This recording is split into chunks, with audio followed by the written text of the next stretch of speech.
Hey guys, what's up? It's me, Thomas. Today we're back here with Film Theory. Today we got another analog horror called They Will Eat You Alive. So apparently this thing is called Prehistoric Emergence, which I'm guessing with the name like that, I'm guessing analog horror-esque Jurassic Park. I don't know. I mean, hard to say. I mean, again, the literal first thing I'm seeing right now here is called Face to Face with the Dinosaur.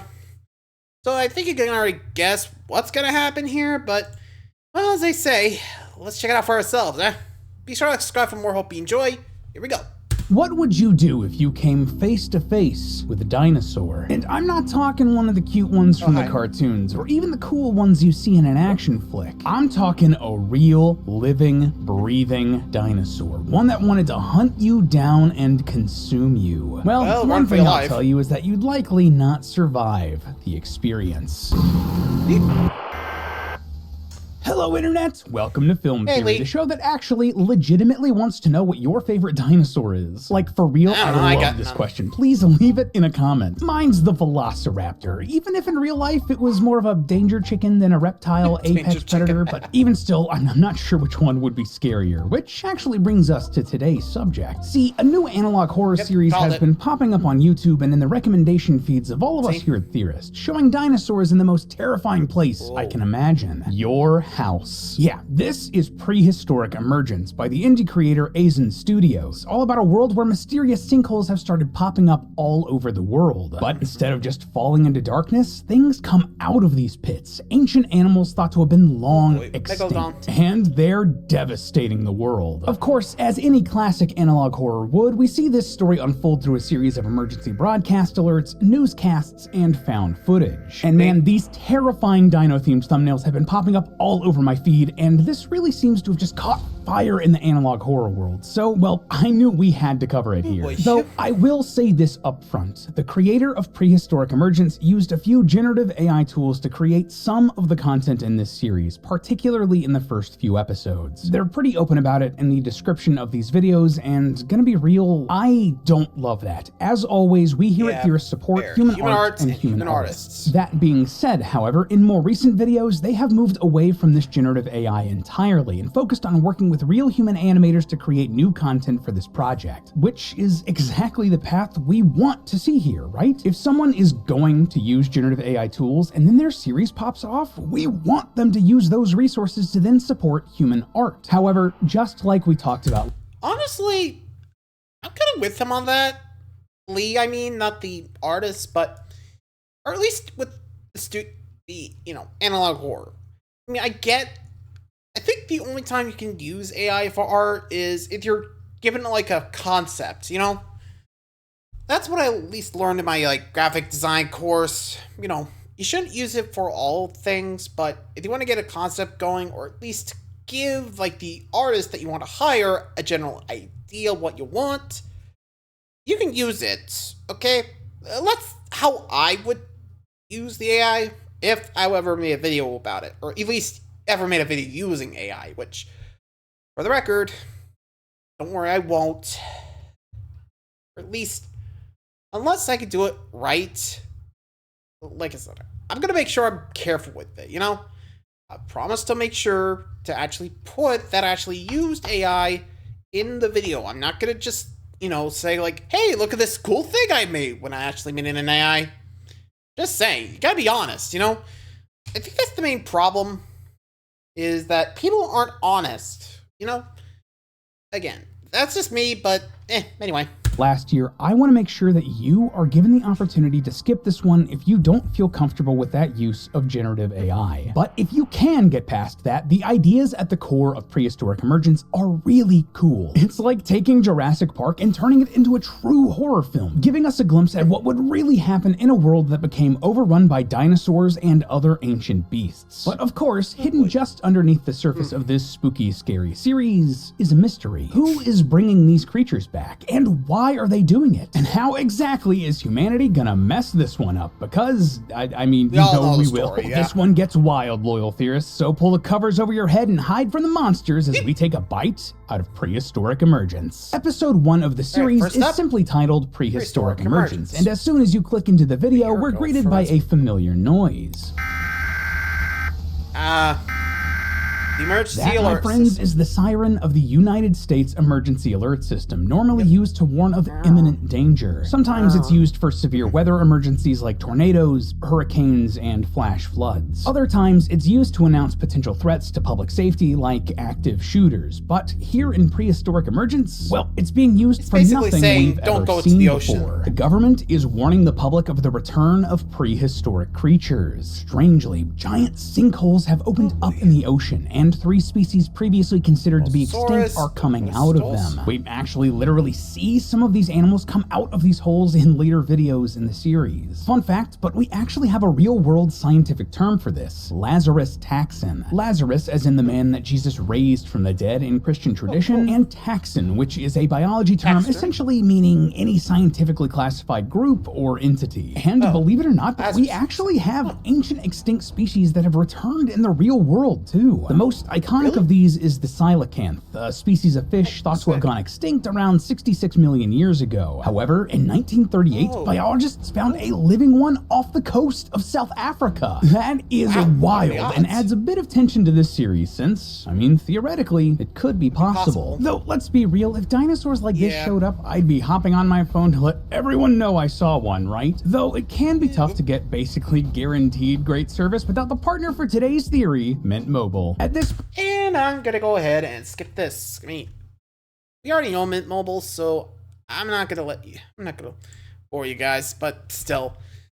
I'll be honest, if I ever saw a dinosaur in real life, I'd be like, oh shit, and run for my life. Like, I don't care, you gotta run, because they are taller than you, they are gonna eat you whole. I'm pretty sure. Like, let's be real. If you're lucky to meet an herbivore, you should be fine, but a lot of times it might be a carnivore, otherwise, then you're screwed. You know?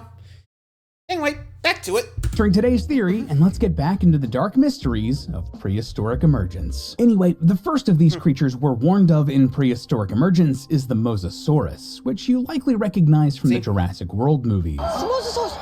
Yep, there it is.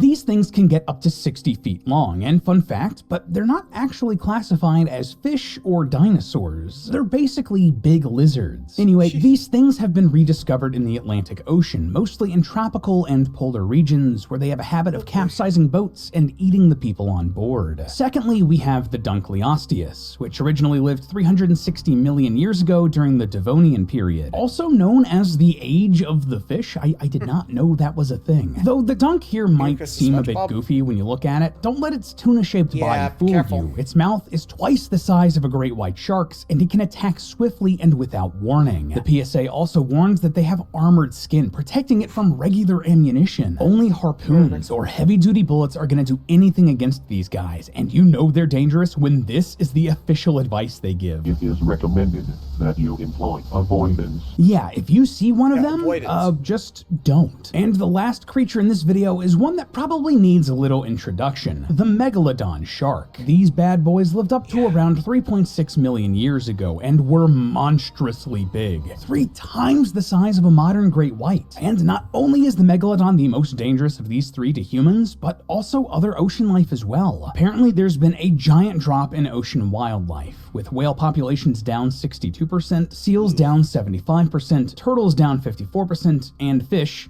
just fish, down a whopping 87%. That would be terrible news. Obviously, these 3 new ocean residents are doing a ton of harm, and humans are being encouraged to stay out of the water for their own safety. But even still, introducing these species could wipe out this entire ecosystem, or at the very least, change it forever. And we have proof that that would happen in the real world. Invasive species are non-native plants, animals, and organisms that thrive in areas that they don't naturally live in, and can go on to cause economic or environmental harm. To be clear, some of this is natural. I mean, animals move around, wander into new places, and sometimes find new homes at the expense of others. But humans have made this way worse. Because we move around a lot and like to bring our stuff with us, we can carry dangerous diseases, bugs, rodents, whatever. And while some of these non-native species can be beneficial, like tomatoes and potatoes, for example, are from the Americas and are now staples in European meals, others are not. One example would be the spotted lanternfly, indigenous to China and Vietnam. Somehow, it made its way to South Korea, Japan, and even as far as the United States, and has been terrorizing the Northeast for a few years now. So much so that legit departments of agriculture in some states tell you to squash them on sight. Another example is kudzu, a vine from East Asia introduced to the US at the 1876 World Fair. And though officials hoped that it would help stop erosion, by the 1970s, it basically covered the South and was recognized as a weed. And it is so dense that it blocks other plants from getting light and can grow on and damage infrastructure. Now, imagine instead of annoying bugs and plants getting introduced to your hometown, it was a megalodon shark eating all of the little critters, and also dogs, and humans. That is what's happening in the oceans here in Prehistoric Emergence, and, well... For now,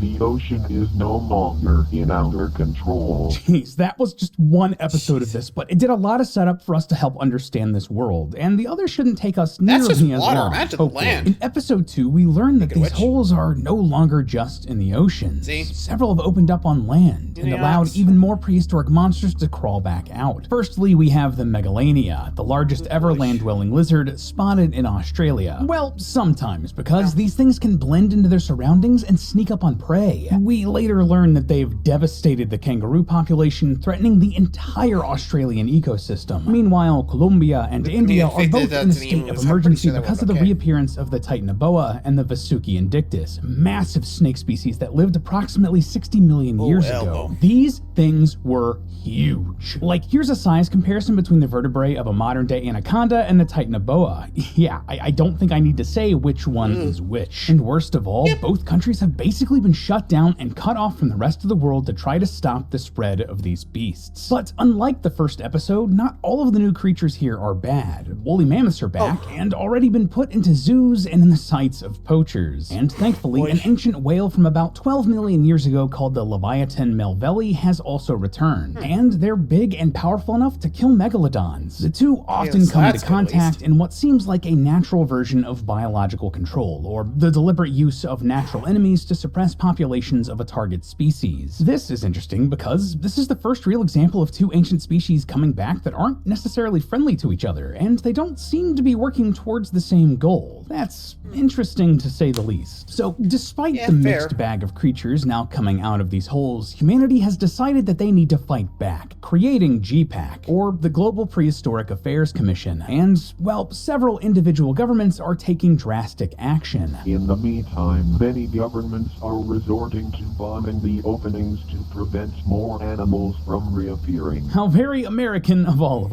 us. But, well, it might be necessary because the end of episode 2 gives us a terrifying view of what's to come. You see, strange noises have been heard coming from one of the holes near Billings, Montana.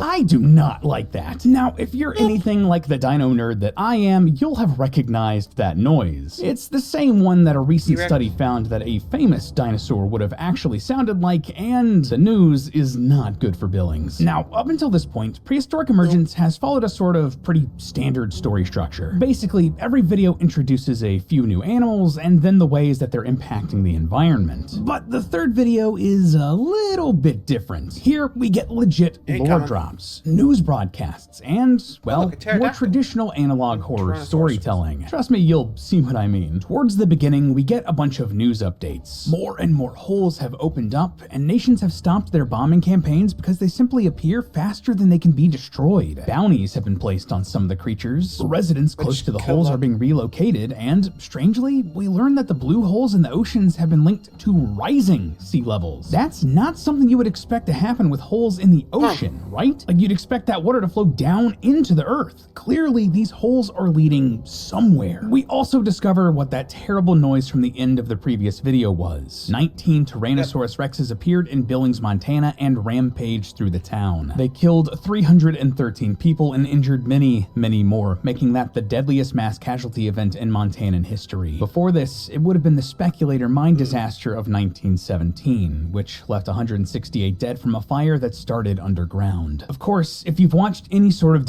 yeah, let's be real, not good. Even without that, as soon as I heard that noise come from that hole, I'd be like, run, now.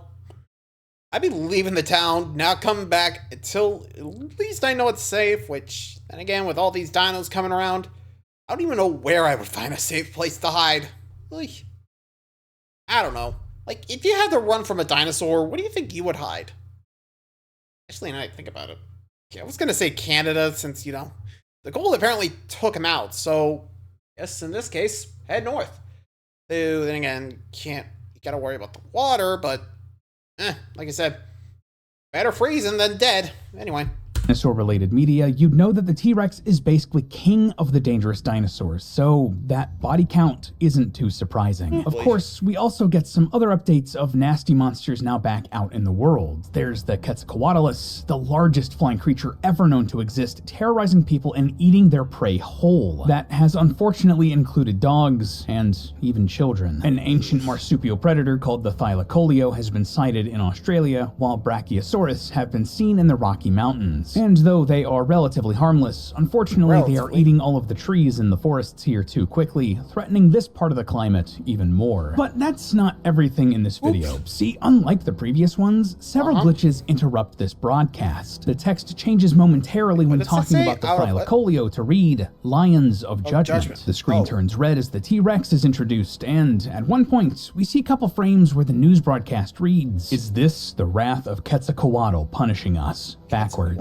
Similar name to the dinosaur, right? But that's not where it's left, because, strangest of all, towards the end of the broadcast, the entire thing is interrupted by a picture of a strange statue. If you don't know, this is a statue of the Aztec god, Quetzalcoatl. Again, there's that name. This is interesting because when you look into the lore behind Quetzalcoatl, you'll find that he was a central figure to the Aztec religion. Now, this is a simplification of an entire culture's beliefs, but more or less, he was a great feathered serpent, the creator god of mankind, who also gifted us with corn and maize, which became central to the diet of the Aztecs. That right there is just fascinating, right? Because through the lens of modern science, a lot of those extinct dinosaurs would look like feathered serpents. Many of the dinosaurs weren't the scaly creatures Jurassic Park would have you believe, but instead closer to birds than you might be picturing. Additionally, Quetzalcoatl is heavily connected with both the ideas of death and resurrection. And, well, what are we seeing in this story? The resurrection of these extinct species back into the modern world. This is clearly a huge part of the message of this story just waiting to be uncovered. Episode 4 shows us how, despite the dangers here, a new status quo has started to emerge in this world. Several more creatures have returned, including the Anomalocaris and the Camarasaurus. The Anomalocaris lived 520 million years ago and is basically like a big,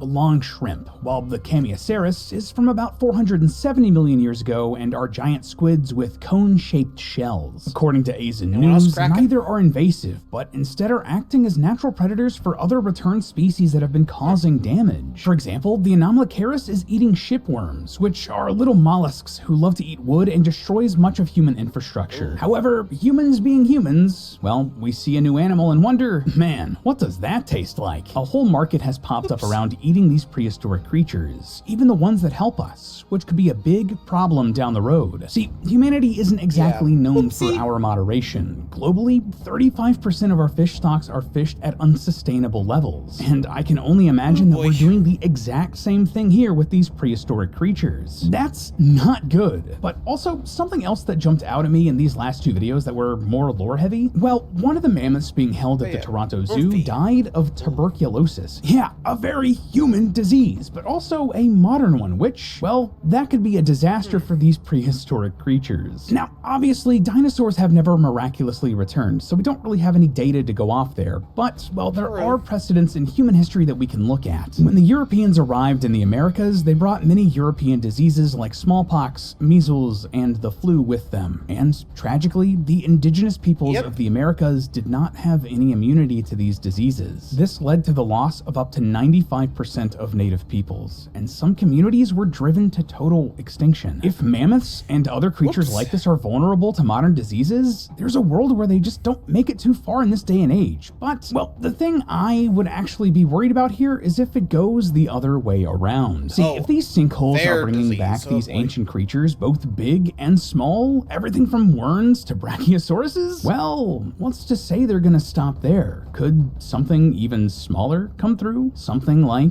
say, a disease? If an ancient disease were to come back and modern humanity had just zero tolerance to it, that could mean lights out for the entire human race. And that's a very real fear. Some scientists are concerned that climate change and the thawing of the northern hemisphere would reawaken dormant strains of the bubonic plague. You know, the Black Death? And that would be terrible. Okay, so just in general, this world is, well, it's messed up. Not only are these predators returning and completely upending everything we know about the food chain and destroying the climate as we know it, but humans can't help themselves and basically harvest these returning animals, whether they're killing us or helping us or threatening to destroy the world. Very on brand, very cash money of humanity. But even still, through all of this, well, there seems to be some strange, intelligent design to everything that's happening here, to the creatures that are coming back and why. And it's more than likely connected to some strange divine being like Quetzalcoatl. And all of that seems to be some running message in this series. See, we humans have become comfortable with our place at the top of Earth's food chain. We are the dominant species on this planet, but, well, we weren't always so. There were monsters like this that could easily destroy what we've built. And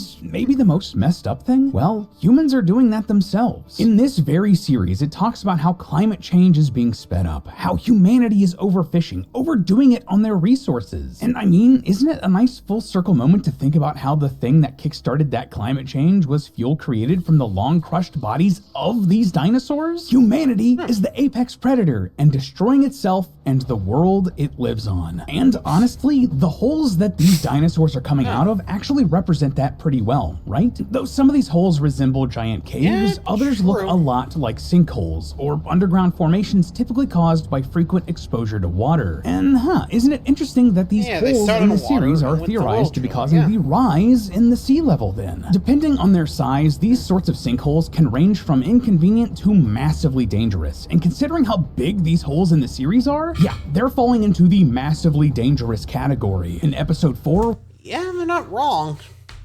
Also, this does remind me of something, but, you know, back to the Aztecs, but wasn't there like a pit they used for like that supposedly was a gate to the underworld?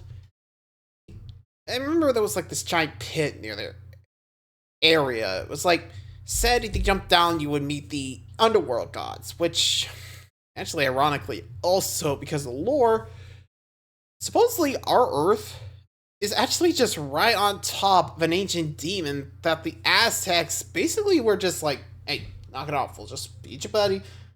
Feed you humans, and just shut up. You know? I'm not kidding. You can look it up.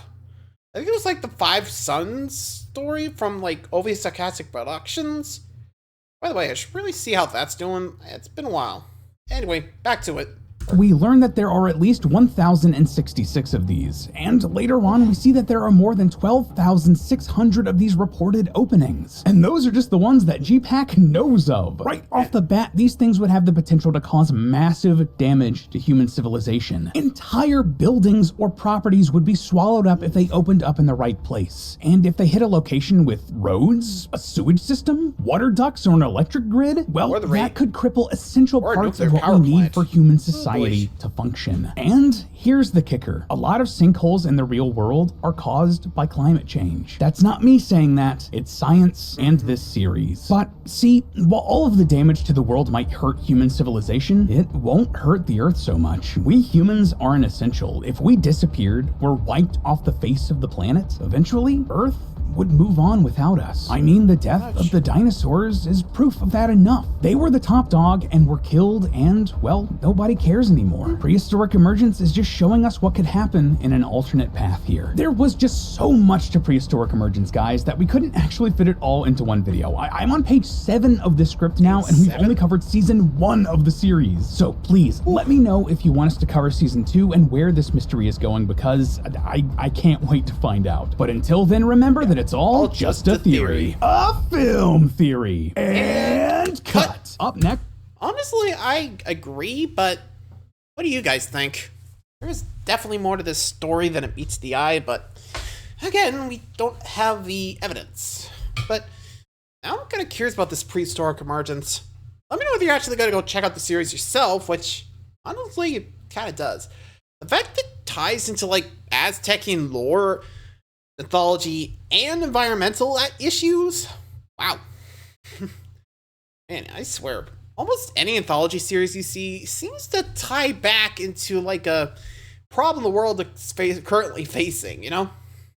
Just saying. Maybe if you look, you'll find it.